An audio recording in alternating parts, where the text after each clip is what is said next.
حضرت سیدنا ابو بکر صدیق رضی اللہ تعالیٰ عنہ نے حضرت بلال حبشی کو خرید کے آزاد کیا۔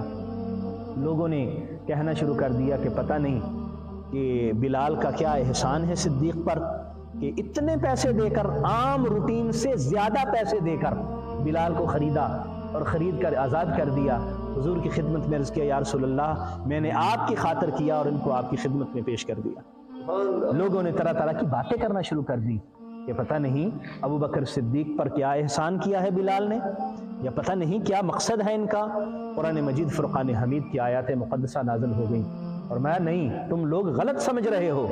وَسَيُجَنَّبُهَا الْأَتْقَى، یہ جو جہنم ہے نا، اللہ کریم یہ جو سب سے زیادہ متقی شخص ہے، اللہ کریم اس کے قریب بھی اس کو نہیں جانے دے گا۔ الَّذِي يُؤْتِي مَالَهُ يَتَزَكَّى، وہ اللہ کے رستے میں مال اس لیے خرچ کرتا ہے تاکہ اپنا تزکیہ کرے، مقصد دنیا کا نہیں ہے تم جو سمجھ رہے ہو، تمہارا کوئی اور خیال ہے، نہیں۔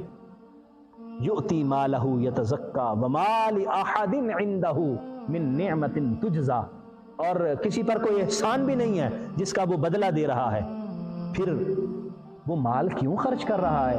ما الا ابتغاء وجہ ربہ الاعلی، وہ اپنے رب اعلیٰ کی رضا چاہتا ہے، وہ اپنے رب اعلیٰ کو خوش کرنا چاہتا ہے، وہ اپنے اللہ کو راضی کرنا چاہتا ہے، اس لیے مال خرچ کر رہا ہے۔